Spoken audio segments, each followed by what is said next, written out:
जिले में बढ़ रहे साइबर अपराध के मद्देनजर साइबर सेल ने बैंक के मैनेजरों की बैठक ली। इस दौरान पुलिस ने उनसे ठगी वाले मामलों में मदद करने की अपील की। असल में साइबर ठग लोगों को डराकर बैंक अकाउंट खाली करते हैं, जिस पर पुलिस ने बैंक प्रबंधनों से अपील की है कि वे अकाउंट होल्ड करने में मदद करें। अपनी मेहनत की कमाई गंवा रहे हैं, लोगों को डराकर बैंक खाते खाली कर रहे इन साइबर ठगों से अगर आप बचना चाहते हैं और इनको मात देना चाहते हैं तो आपको सतर्क रहना होगा। दूसरी तरफ यदि आप फंस भी जाते हैं तो तत्काल शिकायत करना सही फैसला हो सकता है। इससे आपका ट्रांजैक्शन वापस मिल सकता है।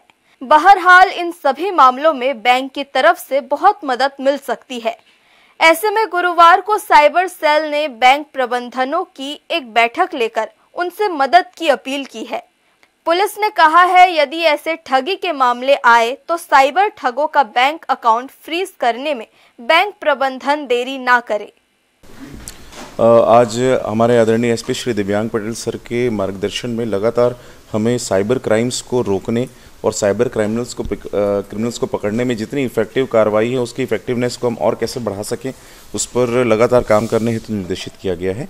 इस तारतम्य में हमने आज रायगढ़ जिले के जितने भी बैंक्स हैं, शेड्यूल्ड बैंक्स हैं, सभी को बुलाया, सभी के ब्रांच मैनेजर्स को आज बुलाया। लगभग 100% ब्रांच मैनेजर रायगढ़ जिले के उपस्थित हुए और उनसे पुलिस बैंक कोऑर्डिनेशन की जो आवश्यकता है उसके बारे में हमने जानकारी साझा की। हमने बताया कि पुलिस को किस प्रकार की जानकारी बैंक से चाहिए होती है।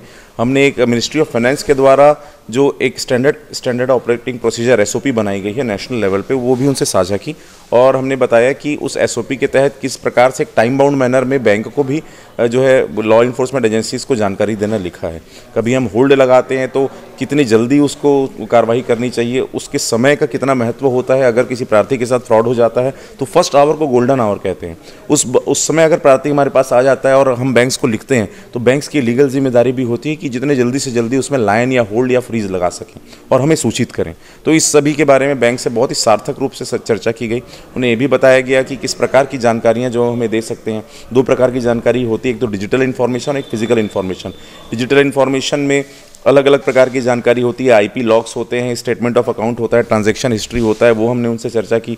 फिजिकल इन्फॉर्मेशन में जैसे केवाईसी होता है, अकाउंट स्टेटमेंट होता है, अकाउंट ओपनिंग फॉर्म होता है, इस तरह की जो आई कार्ड होते हैं जो लोग अपना बैंक अकाउंट खोलते समय देते हैं, वो सभी जानकारी हमारे लिए कितनी महत्वपूर्ण होती है, इस संबंध में उनसे सभी से जानकारी साझा की गई और उन्हें समय पर जानकारी देने के लिए हमने जो है ये कोऑर्डिनेशन टीम बनाई है, ऐसा सभी को बताया। तो सभी का बहुत अच्छा रिस्पांस रहा और हमें यकीन है कि रायगढ़ जिले में ज़्यादा से ज़्यादा प्रार्थियों की हम मदद कर सकेंगे। एक तो साइबर फ्रॉड को रोकने में, दूसरा अगर हो जाता है तो कितने टाइमली हम उसको रिस्पॉन्ड कर पाते हैं, कितने टाइमली हम उसको एक्यूज तक पहुँच पाते हैं या प्रार्थी का पैसा उसको वापस दिलाने में जो मदद कर सकते हैं, इस संबंध में बड़ी सार्थक चर्चा हुई। हर्ष न्यूज़ के लिए राहुल अधिकारी की रिपोर्ट।